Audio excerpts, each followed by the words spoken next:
Alhamdulillahi Rabbil Alameen. Nahmaduhu wa nasta'inuhu wa nu'minu bihi wa natawakkalu alayhi. Wa na'udhu billahi min shururi anfusina wa min sayyiati a'malina. Man yahdihillahu fala mudilla lahu wa man yudlil falan tajida lahu waliyyan murshida. اللهم صل على محمد وعلى آل محمد كما صليت على إبراهيم وعلى آل إبراهيم إنك حميد مجيد. اللهم بارك على محمد وعلى آل محمد كما باركت على إبراهيم وعلى آل إبراهيم إنك حميد مجيد. أما بعد فإن خير الحديث كتاب الله وخير الهدي هدي محمد صلى الله عليه وسلم وشر الأمور محدثاتها وكل محدثة بدعة وكل بدعة ضلالة وكل ضلالة في النار.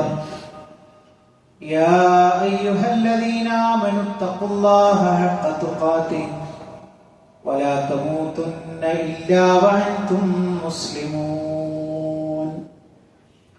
സ്നേഹമുള്ള സത്യവിശ്വാസികളെ വിശ്വാസിനികളെ ലോകരക്ഷിതാവും പ്രപഞ്ചങ്ങളുടെ പരിപാലകനുമായ അല്ലാഹുവിന്റെ ആജ്ഞകളും നിർദ്ദേശങ്ങളും ജീവിതത്തിന്റെ എല്ലാ മേഖലകളിലും പാലിക്കണമെന്ന് ഉണർത്തുകയാണ്, ഓർമ്മപ്പെടുത്തുകയാണ്.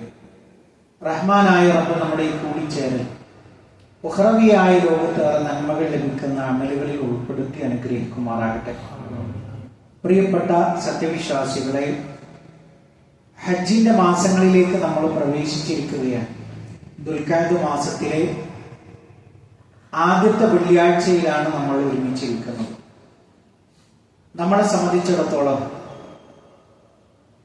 ലോകത്തിന്റെ നാനാഭാഗങ്ങളിലുള്ള സത്യവിശ്വാസികൾ ഒരുമിച്ച് കൂടുന്ന ഒരു ഹജ്ജിന്റെ മഹനീയമായ ഒരു സന്ദർഭത്തിലേക്കാണ് നമ്മൾ പ്രവേശിക്കുന്നത്. അല്ലാഹു സുബ്ഹാനഹു തആല നമ്മളിൽ നിന്ന് ഹജ്ജിന് പുറപ്പെടുന്ന ആളുകൾക്ക് മഖബൂലും മബ്റൂറുമായ ഹജ്ജ് നിർവഹിക്കുവാനുള്ള തൗഫീഖ് പ്രദാനം ചെയ്യുമാറാവട്ടെ.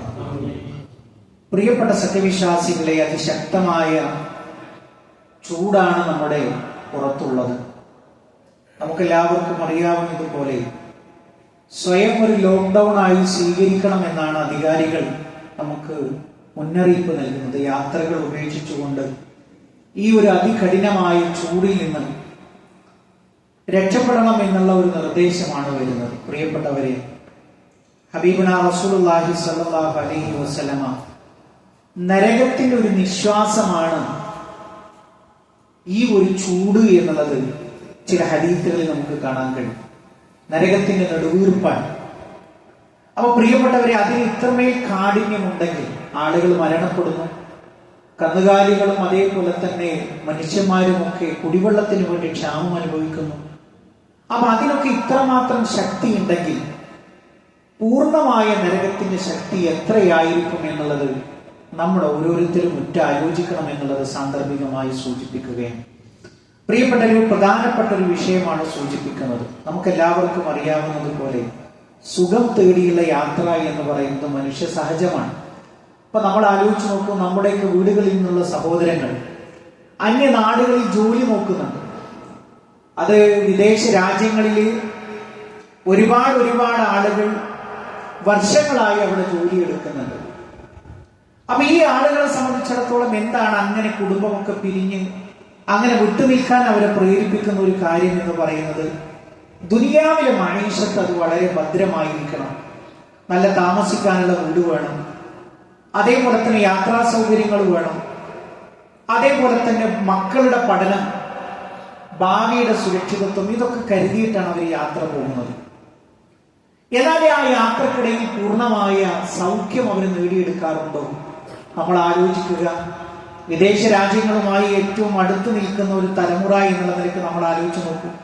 എത്ര പെട്ടെന്നാണ് അവിടെയൊക്കെ സാഹചര്യങ്ങൾ മാറിയത്. പല ആളുകളും വളരെ സമൃദ്ധിയിൽ ജോലി ചെയ്തിരുന്ന ആളുകൾ പോലും നാട്ടിലേക്ക് മടങ്ങി വരുന്നു. ജോലി നഷ്ടപ്പെട്ട് വരുമാന മാർഗങ്ങളിലുള്ള കുറവ് സംഭവിച്ചുകൊണ്ട് ചില ആളുകൾക്ക് പെട്ടെന്ന് ലീവുകൾ നൽകുകയാണ്. ഒരിക്കലും ലീവ് കിട്ടില്ല എന്ന് പ്രതീക്ഷിച്ച ആളുകൾ പോലും ലീവിന് നാട്ടിലേക്ക് വരുമ്പോൾ നമ്മൾ ചോദിക്കുന്ന സമയത്ത് പറയുന്നത് പണ്ടത്തെ പോലെ അത്ര അനുകൂലമല്ല സാഹചര്യങ്ങൾ. എത്ര പെട്ടെന്നാണ് സാഹചര്യങ്ങൾ മാറി മറിഞ്ഞത്. അതേപോലെ തന്നെ പൂർണ്ണമായ ഒരു സുഖം നേടാനുള്ള ഒരു ഓട്ടത്തിനൊടുവിൽ ചില പെട്ടെന്ന് വരുന്ന രോഗങ്ങൾ അവനെ പിടികൂടും. ആ രോഗങ്ങൾ വരുമ്പോൾ പിന്നെ അതിന്റെ മുമ്പിൽ അവൻ എല്ലാം വാരിക്കൂട്ടിയതൊക്കെ അതിന്റെ മുമ്പിൽ കൊടുക്കേണ്ടി വരികയാണ് ചികിത്സക്ക് വേണ്ടി. ചില ആളുകളെ ഈ സുഖങ്ങളുടെ പിന്നാലെയുള്ള ഓട്ടത്തിനൊടുവിൽ പിടികൂടുന്നത് മരണമാണ്, പെട്ടെന്നുള്ള മരണങ്ങൾ.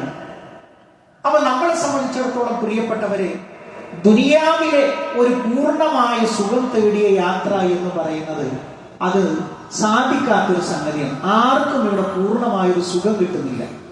നമ്മൾ വിചാരിക്കുകയാണെങ്കിൽ സുഖത്തിന്റെ അടുത്തെത്തി. പക്ഷെ ഒരാൾക്കും ഒരു ശാശ്വതമായ സുഖം ഈ ദുനിയാവ് പ്രദാനം ചെയ്യുന്നില്ല എന്നുള്ളതാണ് ഒരു സത്യം. എന്നാൽ പ്രിയപ്പെട്ടവരെ, നമ്മളെ സംബന്ധിച്ചിടത്തോളം ഒരു വിശ്വാസി എന്നുള്ള നിലയ്ക്ക് പൂർണ്ണമായ സുഖം നമുക്ക് ലഭ്യമാകും. അതെപ്പോഴാണ്? അതിന്റെ അവസാനം എന്ന് പറയുന്നത് സ്വർഗത്തിലാണ്. നമ്മൾ ആലോചിച്ച് നോക്കൂ.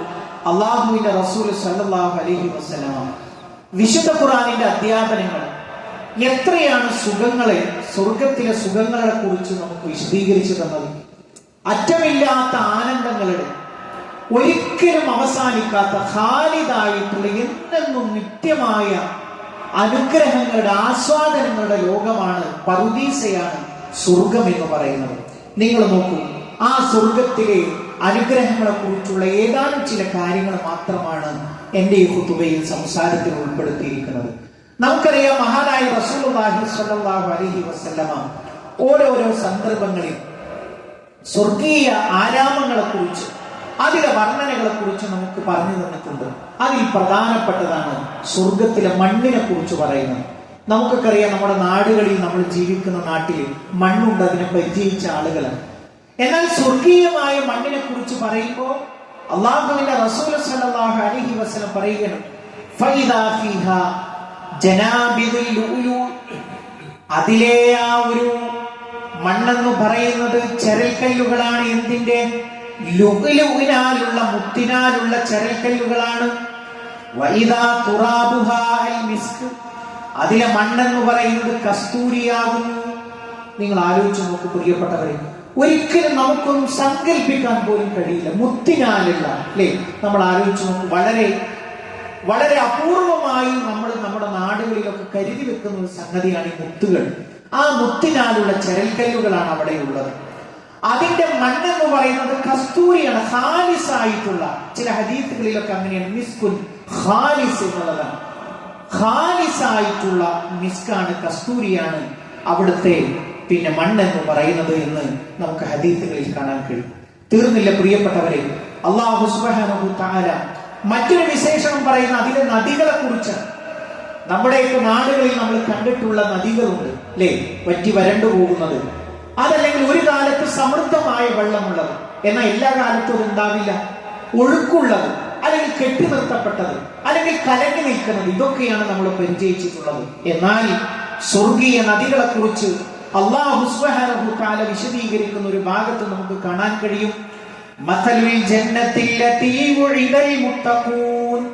തഖ്വയുള്ള ആളുകൾക്ക് വേണ്ടി തയ്യാർ ചെയ്തിട്ടുള്ള, വാഗ്ദാനം ചെയ്യപ്പെട്ട ആ സ്വർഗീയ ആരാമങ്ങളുടെ പ്രത്യേകത എന്തെന്നോ? ഫീഹാ അൻഹാറും മിൻ മാഇൻ ഗൈരി ആസിൻ. കലർപ്പില്ലാത്ത വെള്ളത്തിന്റെ നദികളുണ്ട്. അതിലെ വെള്ളത്തിന് കലർപ്പ് ബാധിക്കുന്നില്ല എന്നുള്ളതാണ്. അത് എന്നും ശുദ്ധമായി നിൽക്കുന്നു എന്നുള്ളത്. ഒരു കാലത്തും അതിനെന്തില്ല, ഒരു കലർപ്പ് ബാധിക്കുന്നില്ല. പിന്നെയോ വഅൻഹാറും മിൻ ലബനിൻ ലം യതഗയ്യർ തഅമുഹു. രുചിക്ക് ഭേദമില്ലാത്ത, രുചിക്ക് കലർപ്പില്ലാത്ത പാലിന്റെ അരുവികളുണ്ട് അവിടെ, പാലിന്റെ നദികൾ. ഇപ്പൊ നമുക്കൊക്കെ ദുനിയാവിൽ പരിചയിച്ചത് എന്താണ്? പാലിനെ സംരക്ഷിക്കേണ്ട രൂപത്തിൽ സംരക്ഷിച്ചില്ല. അത് പെട്ടെന്ന് കലർപ്പ് വരും, അതിന് കേട് വരും, ഉപയോഗശൂന്യമായി തീരും. എന്നാൽ അല്ലാഹു സുബ്ഹാനഹു തആല പറയുകയാണ്, അവിടെ പാലിന്റെ നദികളുണ്ട്. പിന്നെയോ വഅൻഹാറും മിൻ ഖംറിൻ ലദ്ദത്തിൻ ലിശാരിബീൻ. കുടിക്കുന്നവർക്ക് ആനന്ദം നൽകുന്ന, കള്ളിന്റെ നദികളുണ്ടവിടെ. നമുക്കറിയാം, മദ്യം ഈ ദുനിയാവിൽ രുചിച്ചാൽ എന്താണ്? അത് എല്ലാ തോന്നിവാസങ്ങൾക്കുമാണ് അവിടെ പ്രേരിപ്പിക്കുക. അവന്റെ ബുദ്ധിയെ തന്നെ മറപ്പിച്ചു കളയുകയാണ് ചെയ്യുക.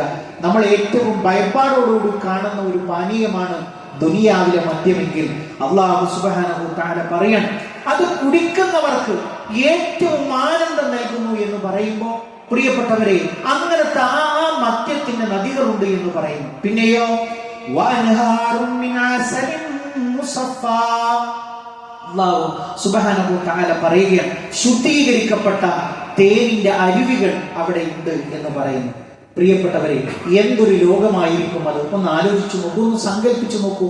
നമ്മൾ പലപ്പോഴായിട്ട് സ്വർഗത്തെ കുറിച്ച് പറയുമ്പോൾ സാധാരണഗതിയിൽ നമ്മൾ കേൾക്കാറുള്ള ഒരു വാചകമാണ്, ഒരു കണ്ണും ഇതുവരെ കണ്ടിട്ടില്ല, ഒരു മനസ്സും ഇതുപോലെ സങ്കല്പിച്ചിട്ട് പോലുമില്ല. നമ്മളൊക്കെ പലതിനെ കുറിച്ചും ആഗ്രഹിക്കാറുണ്ട്, എനിക്ക് അതുണ്ടായിരുന്നെങ്കിൽ, എനിക്ക് ഇതുണ്ടായിരുന്നെങ്കിൽ എന്നൊക്കെ നമ്മൾ കൊതിക്കാറുണ്ട്. എന്നാൽ ഒരു മനുഷ്യൻ കൊതിക്കുക പോലും ചെയ്യാത്ത അനുഗ്രഹങ്ങളുടെ ലോകമാണ് അവിടെ തയ്യാറാക്കിയിട്ടുള്ളത് എന്ന് ഒരു ഹദീസിൽ നമുക്ക് കാണാൻ കഴിയും. ഒരിക്കൽ പ്രവാചകൻ സല്ലല്ലാഹു അലൈഹി വസല്ലമ ഇസ്രായിന്റെ ആ ഒരു വേളയിൽ, ഇസ്രാ മിഅ്റാജിന്റെ രാത്രിയിൽ സ്വർഗത്തിലേക്ക് പ്രവേശിപ്പിക്കപ്പെട്ടു. അങ്ങനെ ചെല്ലുന്ന സമയത്ത് പ്രവാചകൻ കാണുന്നത് എന്താണ്? ഈ കരഭാഗങ്ങളിലൊക്കെ ഈ ഖുബാബുദ്ദുറുൽ മുജവ്വഫ്, ഈ ഉൾഭാഗം തുരന്നു വെച്ചിട്ടുള്ള മുത്തുകളെ കൊണ്ട് അലങ്കരിച്ചിട്ടുള്ള കരകൾ അല്ലെ? ആ നദിയുടെ കരകൾ എങ്ങനെയാണ്? അതീവ ഭംഗിയുള്ള മുത്തുകളെ കൊണ്ട് അതിങ്ങനെ അലങ്കരിച്ചിരിക്കുകയാണ്. അപ്പൊ ഞാൻ ചോദിച്ചു, മാഹാദാ യാ ജിബ്രീൽ, ഇതെന്താണ് ജിബ്രീൽ എന്ന് ചോദിച്ചപ്പോ അല്ലാഹുവിന്റെ റസൂൽ സല്ലല്ലാഹു അലൈഹി വസല്ലമയോട് കൊടുക്കുന്ന മറുപടി എന്താണെന്നോ? ഹാദൽ കൗസറുല്ലദീ അഅതാക റബ്ബുക, നിന്റെ റബ്ബ് നിനക്ക് നൽകുന്ന കൗസറില്ലേ, നമ്മളൊക്കെ പറയാറില്ലേ, അല്ലാഹുവിന്റെ റസൂൽ സല്ലല്ലാഹു അലൈഹി വസല്ലമക്ക് മാത്രം പ്രത്യേകമാക്കിയിട്ടുള്ള ഒരു ഹൗളാണ് കൗസർ എന്ന് പറയുന്നത്. ആ കൗസറിന്റെ പ്രത്യേകത എന്താണ്? നക്ഷത്ര സമാനമായിട്ടുള്ള കോപ്പകൾ അതിലുണ്ട്. അത് തേനിനേക്കാൾ മധുരമുണ്ട്, പാലിനേക്കാൾ നിറമുണ്ട് അതിന്. അതിൽ നിന്ന് ഒരു ഇറക്ക് ഒരു മനുഷ്യൻ കുടിച്ചാൽ പിന്നീട് അവൻ ഒരിക്കൽ പോലും ദാഹം എന്ന് പറയുന്ന സംഗതി ഉണ്ടാവുകയില്ല. അല്ലാഹുവേ, ഞങ്ങൾക്ക് അതെല്ലാവർക്കും കുടിക്കാനുള്ള ഭാഗ്യം നീ പ്രദാനം ചെയ്യണമേ റഹ്മാനെ. അത് അള്ളാഹുവിന്റെ റസൂലിനെ കാണിച്ചു കൊടുക്കുക. അപ്പൊ അത്ഭുതം കൊണ്ട് പ്രവാചകൻ ചോദിക്കണേ, ഇതെന്താണ് ജിബ്രീൽ എന്ന് ചോദിക്കുമ്പോ പ്രവാചകൻ സല്ലല്ലാഹു അലൈഹി വസല്ലമയോട് പറയുകയാണ്, ഇതാണ് പ്രവാചക മുഹമ്മദേ കൗസർ എന്ന് പറയുന്നത് എന്ന് അള്ളാഹുവിന്റെ റസൂൽ സല്ലല്ലാഹു അലൈഹി വസല്ലമയോട് അവിടെ പറഞ്ഞു കൊടുക്കുകയാണ്. ഇനിയോ പ്രിയപ്പെട്ടവരെ, സ്വർഗത്തിലെ മുറികളെ കുറിച്ചാണ് നമ്മൾ ചില യാത്രകളൊക്കെ പോകുമ്പോൾ നമ്മൾ പറയാറുണ്ട്, ആ റിസോർട്ട് എടുക്കുമ്പോൾ അതിന്റെ മുറികൾ, അതിന്റെ പരവതാനികൾ, അതിന്റെ ബാൽക്കണികൾ, അവിടെ നിന്ന് നോക്കിയ എല്ലാ കാഴ്ചകളും കാണാൻ കഴിയും. അള്ളാഹുവിന്റെ റസൂൽ സല്ലല്ലാഹു അലൈഹി വസല്ലമ ആയത്തിലൂടെ നമുക്ക് പഠിപ്പിച്ചു തരികയാണ്, ലകിനില്ലദീന തഖൗ റബ്ബഹും ലഹും ഉറഫും മിൻ ഫൗഖിഹാ, ഉറഫും മബ്നിയ, ഒന്നിനു മുകളിൽ ഒന്നായിട്ടുള്ള മുറികൾ, തജ്രീ മിൻ തഹ്തിഹൽ അൻഹാർ, അതിന്റെ താഴ്ഭാഗത്ത് കൂടി അരുവികൾ ഒഴുകുന്നു. എന്നിട്ടോ അങ്ങനെ പറഞ്ഞു നിർത്തുകയല്ല ചെയ്യുന്നത്. അള്ളാഹുവിന്റെ റസൂൽ സല്ലല്ലാഹു അലൈഹി വസല്ലം പറയാണ്, നിങ്ങൾ മുകളിലേക്ക് നക്ഷത്രങ്ങളെ നോക്കുമ്പോൾ നിങ്ങൾ നക്ഷത്രങ്ങൾ കാണാറില്ലേ? അതുപോലെയാണ് ചില മനുഷ്യന്മാരുടെ ശ്രേഷ്ഠതകൾക്കനുസരിച്ചിട്ട് അവർക്ക് അള്ളാഹു മുറികളെ, ചില പ്രത്യേകമായിട്ടുള്ള മുറികളെ തയ്യാറാക്കിയിട്ടുണ്ട്. അതിന്റെ കാഴ്ച എന്ന് പറയുന്നത് നിങ്ങൾ താഴെ ഭൂമിയിൽ നിന്ന് മുകളിലേക്ക് നക്ഷത്രങ്ങൾ നോക്കുമ്പോഴുള്ള കാഴ്ചകളെ പോലെ അതിനു സമാനമാണ് എന്ന് അല്ലാഹു സുബ്ഹാനഹു തആലയുടെ പ്രവാചകൻ കൃത്യമായിട്ട് പഠിപ്പിക്കുകയാണ്. മാത്രമല്ല, ഒരു സദസ്സിൽ, ഒരു ദർസിൽ പ്രവാചകൻ സല്ലല്ലാഹു അലൈഹി വസല്ലം സ്വർഗത്തിന്റെ മുറികളെ കുറിച്ച്, റൂമുകളെ കുറിച്ച് പറയണം. അതിന്റെ ഉള്ളിൽ നിന്ന് നോക്കിയാൽ പുറം ഭാഗം ഇങ്ങനെ കാണാൻ കഴിയും, പുറത്തുനിന്ന് നോക്കിയാൽ ഉൾഭാഗവും കാണാൻ കഴിയും. അപ്പൊ ഇത് കേട്ടപ്പോൾ ഒരു അറാബിയായൊരു വ്യക്തി ചോദിച്ചു, അള്ളാഹുവിന്റെ റസൂലെ, ഇത് ആർക്കാണ് ഇത്തരത്തിലുള്ള സൗകര്യം ചെയ്തു കൊടുത്തിട്ടുള്ളത്? നിങ്ങൾ ആലോചിച്ച് നോക്കൂ. അപ്പൊ എങ്ങനെ ഉണ്ടാകും ആ ഒരു മുറിയുടെ ഒരു പ്രത്യേകത? നമുക്ക് സങ്കല്പിക്കാൻ പോലും കഴിയില്ല. എങ്ങനെ ഉണ്ടാകും എന്ന് ചോദിച്ചാൽ നമ്മൾ ആരും അത് കണ്ടിട്ടില്ലല്ലോ. അപ്പൊ ഈ അറാബിയായ വ്യക്തി ചോദിക്കുകയാണ്, അള്ളാഹുവിന്റെ റസൂലെ, ഇതാർക്കാണ് ലഭിക്കുക? പ്രവാചകൻ സല്ലല്ലാഹു അലൈഹി വസല്ലമയുടെ മറുപടി, ലിമൻ അത്വാബൽ കലാം, നന്നായി സംസാരിക്കുന്നവൻ. നന്നായി സംസാരിക്കുക എന്ന് പറഞ്ഞാൽ ത്വയ്യിബായത് മാത്രം, നല്ല വർത്തമാനങ്ങൾ മാത്രം പറയുന്നവർക്ക്. പിന്നെയോ ആളുകൾക്ക് ഭക്ഷണം കൊടുക്കുന്നവൻ, ആളുകൾക്ക് തിന്നാൻ കൊടുക്കുന്നവൻ, അവർക്കുള്ളതാണ്. വസല്ലാ ബില്ലൈലി വന്നാസു നിയാം. ജനങ്ങളൊക്കെ ഉറങ്ങിക്കിടക്കുമ്പോ എഴുന്നേറ്റ് നിസ്കരിക്കുന്നവൻ അവർക്കുള്ളതാണ്. ജനങ്ങൾ ഉറങ്ങിക്കിടക്കുക എന്ന് പറഞ്ഞാൽ സുബ്ഹിന്റെ മുമ്പുള്ള തഹജ്ജുദ് നിസ്കാരത്തെ കുറിച്ചാണ് പറയുന്നത്. 11 റക്അത്ത് എല്ലാ രാത്രിയിലും നമുക്ക് വീതം വെച്ചിട്ടുണ്ട്. നമ്മുടെ കഴിവിന്റെ പരമാവധി ഒറ്റയായിട്ട് നമുക്ക് 3 നിസ്കരിക്കാം, 5 നിസ്കരിക്കാം, 7 നിസ്കരിക്കാം, ഏറ്റവും പോയി കഴിഞ്ഞാൽ 11 വരെ നിസ്കരിക്കാം. അങ്ങനെ അത് തുടർച്ചയായി ഒരു രാത്രി പോലും വിടാതെ നിസ്കരിക്കുന്നവർക്കാണ് ഈ ഒരു സംഗതി ഉള്ളത് എന്നുള്ളത് നമുക്ക് കാണാൻ കഴിയും. മാത്രമല്ല പ്രിയപ്പെട്ടവരെ, ഒരു ഹദീസിൽ കാണാം, ഒരു മുത്ത് തുരന്നിട്ട്, നിങ്ങൾ ആലോചിക്കുക, അപ്പൊ ആ മുത്തിന്റെ വലുപ്പം എത്ര ഉണ്ടാകും? ഒരു മുത്ത് മാത്രം തുരന്നിട്ട് അല്ലാഹു സുബ്ഹാനഹു തആല ഒരു ഭവനം ഉണ്ടാക്കിയിട്ടുണ്ട് എന്ന് ഹദീസുകളിൽ കാണാൻ കഴിയും. അത് ഒരാൾക്ക് ഒരു മുത്ത് മാത്രമാണ് അതിന്റെ നിർമ്മിതിക്ക് വേണ്ടി ഉപയോഗിച്ചിട്ടുള്ളത്. നമ്മളൊക്കെ ഒരു മുത്തെന്ന് പറഞ്ഞാൽ അതിന്റെ ഒരു വലുപ്പം എത്രയായിരിക്കും? എന്നാൽ ഒരു ഭവനത്തിന്, ഒരു മുറിക്കുള്ള വലുപ്പം, അതിനെ തുരന്നിട്ടാണ് അല്ലാഹു ഒരു മുറി ഉണ്ടാക്കിയിട്ടുള്ളത് എന്ന് ഹദീസുകളിൽ നമുക്ക് കാണാൻ കഴിയും. സുബ്ഹാനല്ലാഹ്, എന്തൊരു ലോകമായിരിക്കും പ്രിയപ്പെട്ടവരെ. നമ്മളൊക്കെ അതിനു വേണ്ടിയിട്ടൊക്കെ പണിയെടുക്കേണ്ടത് എന്നുള്ളത് നമ്മൾ പ്രത്യേകമായിട്ട് ആലോചിക്കണം. ഇനിയോ അല്ലാഹു സുബ്ഹാനഹു തആല വളരെ കൃത്യമായിട്ട് ആ മുത്തിനെ കുറിച്ച് പറയുന്നുണ്ട്. അതുകൊണ്ട് ഒരു ഹൈമ ഉണ്ടാക്കിയിരിക്കുകയാണ്. ഞാൻ നേരത്തെ പറഞ്ഞല്ലോ, ഇന്നലിൽ മുഅ്മിനി ഫിൽ ജന്നത്തി ലഖൈമ. ചില ഹൈമകളുണ്ട്, ചില ടെന്റുകളുണ്ട്. ആ ടെന്റുകൾ എന്താണ് അതിന്റെ പ്രത്യേകത? നേരത്തെ പറഞ്ഞു, മിൻ ലുഅ്ലുഅത്തിൻ വാഹിദത്തിൻ മുജവ്വഫ. ഒരു ലുഅ്ലുഅത്ത് കൊണ്ട്, ഒരൊറ്റ മുത്തുകൊണ്ട്, അതിന്റെ തുരന്നുകൊണ്ടാണ് ആ ഹൈമ ഉണ്ടായിരിക്കുന്നത്. എന്നിട്ടോ പറയുന്നു, നോക്കൂ, തൂലുഹാ 60 മീല. അതിന് 60 മൈൽ ദൂരമുണ്ട്.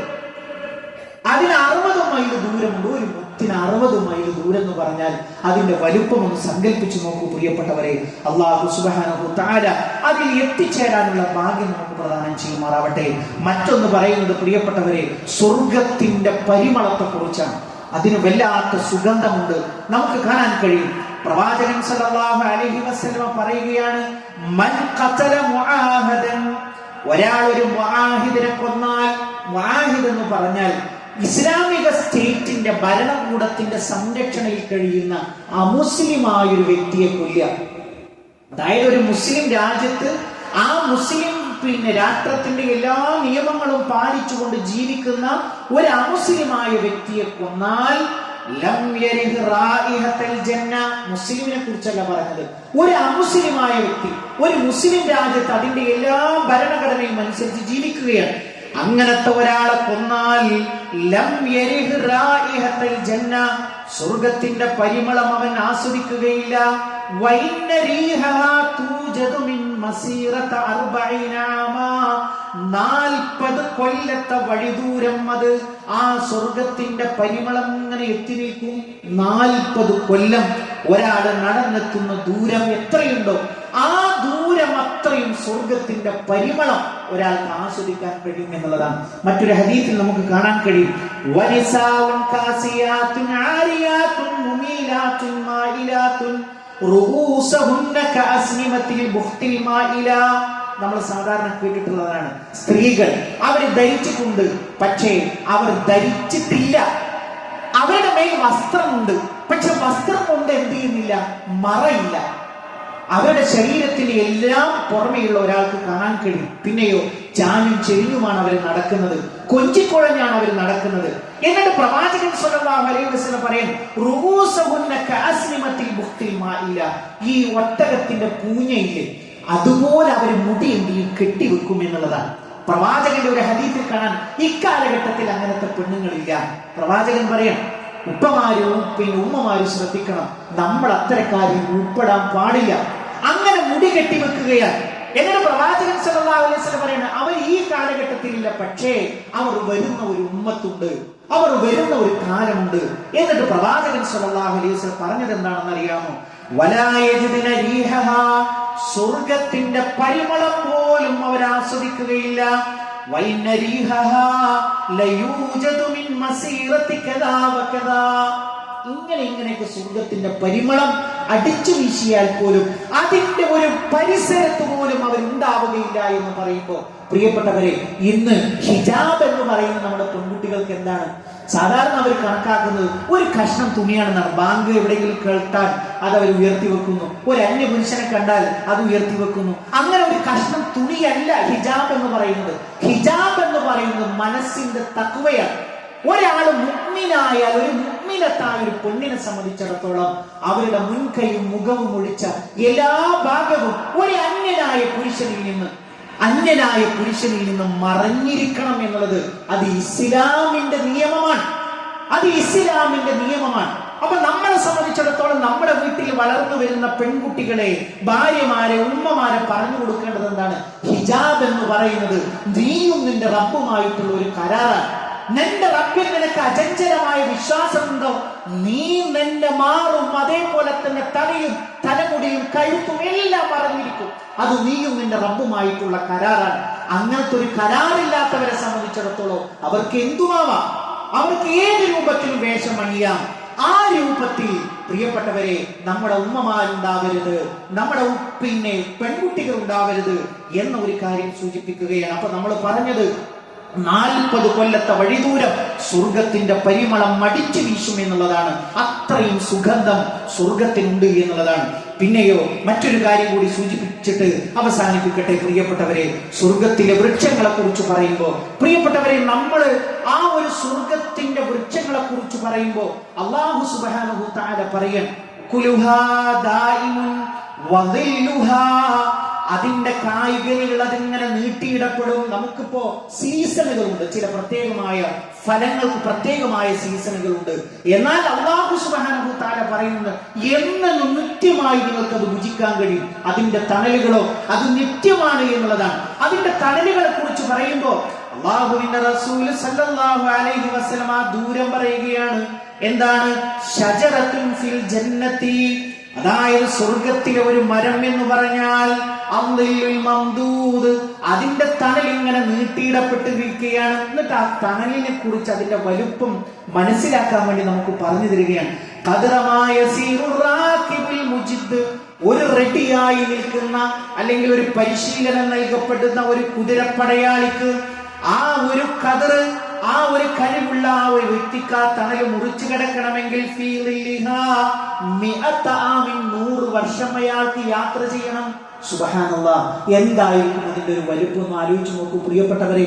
നമ്മളെ സംബന്ധിച്ചിടത്തോളം സ്വർഗീയാരാമങ്ങളിലേക്കുള്ള ആ ഒരു പ്രവേശനം പ്രവാചകൻ സല്ലല്ലാഹു അലൈഹി വസല്ലം പറഞ്ഞല്ലോ, അതിലൊരു ചാട്ടവാർ കുത്തി നിർത്തപ്പെടുന്ന സ്ഥലം നിനക്ക് സ്വന്തമായി കിട്ടുന്നതാണ്. ഈ ദുനിയാവും അതിൽ മുഴുവനായി നിനക്ക് ലഭിക്കുന്നതിനേക്കാൾ ഉത്തമം എന്ന് പ്രവാചകൻ സല്ലല്ലാഹു അലൈഹി വസല്ലമ പഠിപ്പിച്ചുവെങ്കിൽ, ഈ മുത്ത് വിതറപ്പെട്ടതുപോലെയുള്ള കുഞ്ഞുങ്ങൾ പാനപാത്രവുമായി അവരുടെ മുമ്പിലൂടെ ഇങ്ങനെ വരികയാണ്. കോപ്പകളുമായി, സ്വർണത്തിന്റെ കോപ്പകളുമായി അവരെ സമീപിക്കുന്നു എന്നൊക്കെ വിശുദ്ധ ഖുർആനിൽ നമുക്ക് കാണാൻ കഴിയുന്നു. ഇങ്ങനെ പച്ച മുത്തുകൾ ഇങ്ങനെ വിതറപ്പെട്ടതുപോലെ കുഞ്ഞുങ്ങൾ പാനീയ പാത്രങ്ങളുമായിട്ട് അവരുടെ അടുക്കലൂടെ ഇങ്ങനെ നടന്നു വരുന്നു എന്നൊക്കെ സ്വർഗീയ പാത്രങ്ങളെ കുറിച്ച് നമുക്ക് ഖുർആനിന്റെ വിവരണം കാണാൻ കഴിയും. ചുരുക്കത്തിൽ പ്രിയപ്പെട്ടവരെ, അറ്റമില്ലാത്ത അനുഗ്രഹങ്ങളുടെ, ആസ്വാദനങ്ങളുടെ, സുഖങ്ങളുടെ ഒരു ലോകമാണ് സ്വർഗം എന്ന് പറയുന്നത്. ദുനിയാവ് ഒരിക്കലും സുഖം തേടിയുള്ള യാത്രയെ നമുക്ക് തൃപ്തിപ്പെടുത്തുന്നില്ല.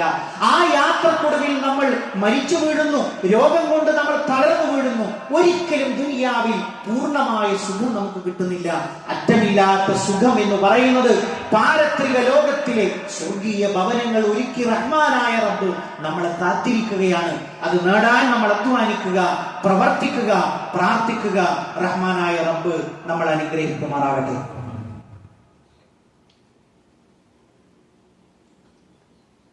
അൽഹംദുലില്ലാഹി റബ്ബിൽ ആലമീൻ വസ്സലാത്തു വസ്സലാമു അലാ റസൂലിൽ അമീൻ വഅലാ ആലിഹി വസഹ്ബിഹി അജ്മഈൻ. അമ്മാ ബഅദ്.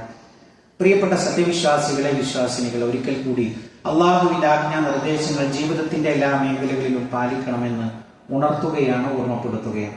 പ്രിയപ്പെട്ടവരെ, നമ്മളെ എല്ലാ വേളയിലും ദിക്റുകൾ ചൊല്ലാറുണ്ട്. പല പല സന്ദർഭങ്ങൾ ദിക്റുകൾ ചൊല്ലാൻ വേണ്ടി നിർദ്ദേശിക്കപ്പെട്ടിട്ടുണ്ട്. അല്ലാഹു സുബ്ഹാനഹു തആലയിലേക്ക് അടുപ്പം ആഗ്രഹിക്കുന്ന ആളുകൾ, ഇപ്പൊ നമ്മളൊക്കെ പഠിച്ചത് തന്നെ ജീവിതത്തിൽ പുലർത്തുകയാണെങ്കിൽ എത്രയുണ്ട് പ്രിയപ്പെട്ടവരെ. പക്ഷെ നമ്മൾ ശ്രദ്ധ കൊടുക്കാറില്ല എന്നുള്ളതാണ് യാഥാർത്ഥ്യമായിട്ട്. ഇപ്പൊ ഭക്ഷണം കഴിക്കുമ്പോൾ ബിസ്മില്ല എന്ന് പറയാൻ ആർക്കാണ് അറിയാത്തത്? ഭക്ഷണം കഴിച്ചു കഴിഞ്ഞാൽ അൽഹംദുലില്ലാ എന്ന് പറയാൻ ആർക്കാണ് അറിയാത്തത്? പക്ഷെ നമ്മളത് ഓർക്കുകയോ അതേപോലെ തന്നെ അത് ജീവിതത്തിൽ കൊണ്ടുവരാൻ ശ്രമിക്കുകയോ ചെയ്യാനുള്ള ഒരു താല്പര്യം കാണിക്കാറില്ല എന്നുള്ളതാണ്. പ്രിയപ്പെട്ടവരെ, അങ്ങനെയാവരുത്. നമ്മളെ സംബന്ധിച്ചിടത്തോളം കൂടുതൽ കൂടുതൽ റബ്ബിങ്കിലേക്ക് സാമീപ്യം കിട്ടണമെന്ന് ആഗ്രഹിക്കുന്നവരുടെ ഒരു പ്രത്യേകതയാണ് അള്ളാഹു നൽകുന്ന നിഅമത്തുകൾപ്പെട്ട ഒരു നിഅമത്താണെന്ത്? സദാ അവനെ കുറിച്ച് ഉരുവിടുന്ന ഒരു നാവ്, ലിസാനൻ ദാക്കിറ, അള്ളാഹുവിനെ കുറിച്ച് ദിക്ർ ചൊല്ലുന്ന ഒരു നാവ് എന്ന് പറയുന്നത് അള്ളാഹു നൽകുന്ന ഒരു മഹത്തായ അനുഗ്രഹമാണ്. അപ്പൊ നമ്മൾ സ്ഥിരമായി ഇത്തരത്തിലുള്ള ദിക്റുകൾ നമ്മൾ പഠിച്ചു വെക്കണം. അത്തരത്തിലുള്ള ഒരു ദിക്റാണ് നമ്മൾ വീട്ടിൽ നിന്നും പുറത്തിറങ്ങുന്ന സമയത്ത് നമ്മൾ ഇപ്രകാരം പ്രാർത്ഥിക്കണം: ബിസ്മില്ലാഹി തവക്കൽതു അലല്ലാഹ് വലാ ഹൗല വലാ ഖുവത ഇല്ലാ ബില്ലാഹ്. വളരെ എളുപ്പമുള്ള ഒരു ദിക്റാണ്.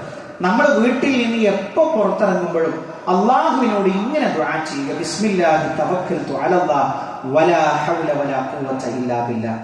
ഞാൻ അള്ളാഹുവിന്റെ നാമത്തിൽ, അള്ളാഹുവിൽ ഞാൻ തവക്കുലാക്കിയിരിക്കുന്നു, അവനെ കൊണ്ടല്ലാതെ ഒരു കഴിവോ ഒരു ശക്തിയോ ഇല്ല എന്ന് നമ്മൾ പ്രാർത്ഥിച്ചു കഴിഞ്ഞാൽ അല്ലാഹു സുബ്ഹാനഹു തആല അവിടെ വെച്ചുകൊണ്ട് ഒരു മലക്ക് വിളിച്ചു പറയാണ്: എന്ത്? ഇവന് ഹുദീത വ കുഫീത വ ഉഖീത, ഇവന് സംരക്ഷണം ലഭിച്ചിരിക്കുന്നു, അതേപോലെ തന്നെ ഇവൻ ചോദിച്ചത് ഇവന് കിട്ടുക തന്നെ ചെയ്യും, മതിയായത് തന്നെയാണ് എന്ന് ഒരാൾ വിളിച്ചു പറയുന്നു. മാത്രമല്ല പൈശാചിക ഉപദ്രവങ്ങളിൽ നിന്ന് അവന് തടയപ്പെടും, അകറ്റപ്പെടും എന്ന് തന്നെ ആ ഹദീസിൽ നമുക്ക് കാണാൻ കഴിയും. മാത്രമല്ല ഇതിന്റെ വ്യത്യസ്തമായി മറ്റൊരു പ്രാർത്ഥനയുണ്ട് പ്രിയപ്പെട്ടവരെ. അതെന്താണ്?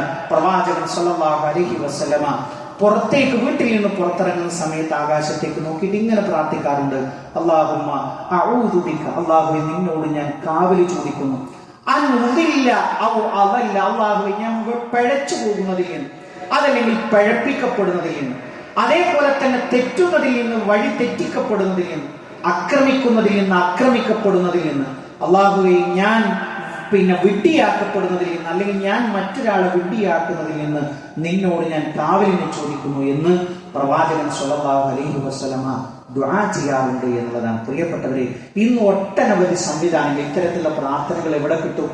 ഇഷ്ടംപോലെ നമുക്കതിനുള്ള വഴികളുണ്ട്, വീഡിയോകളുണ്ട്.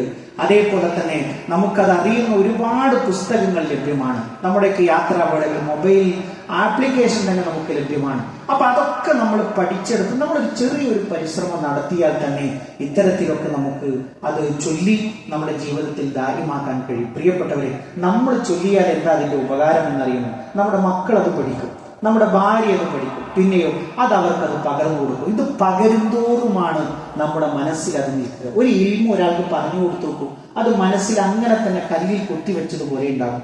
നമ്മളെ കൂടെ ഭക്ഷണം, ഇപ്പോൾ നമ്മുടെയൊക്കെ കൂടെ നമ്മുടെ മക്കളെ കിട്ടുന്ന ഒരു സന്ദർഭമാണല്ലോ. പ്രവാചകൻ സല്ലല്ലാഹു അലൈഹി വസല്ലം കുട്ടികളുടെ കൂടെ ഭക്ഷണം കഴിക്കുന്ന സമയത്ത്, ഞാനൊരു ഉദാഹരണം പറയും. ഒരു പാത്രത്തിൽ കുട്ടികൾ എന്ത് ചെയ്യുന്നു?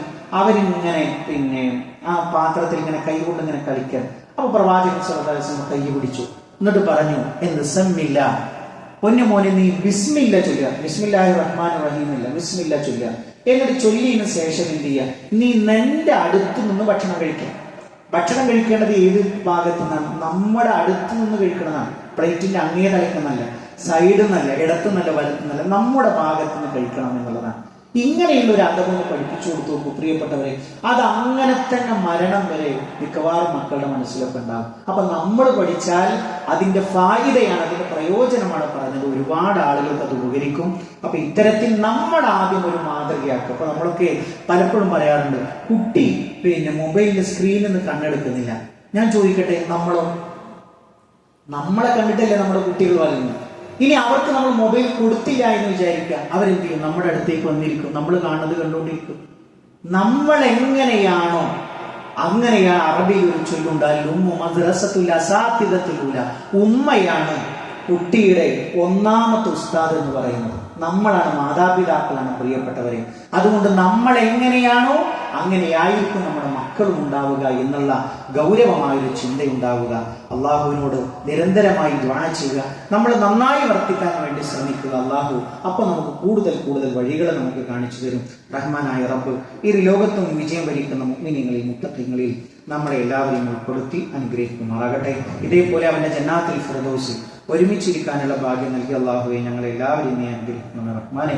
അല്ലാഹുമ്മ ഗ്ഫിർ ലിൽ മുഅ്മിനീന വൽ മുഅ്മിനാത്ത് വൽ മുസ്ലിമീന വൽ മുസ്ലിമാത്ത് അൽഅഹ്യാഇ മിൻഹും വൽ അംവാത്ത് ഇന്നക മുജീബുദ് ദഅവാതി യാ ഖാദിയൽ ഹജാത്ത്. اللهم اجرنا من النار اللهم اجرنا من النار اللهم ربنا تقبل منا انك انت السميع العليم وتب علينا انك انت التواب الرحيم.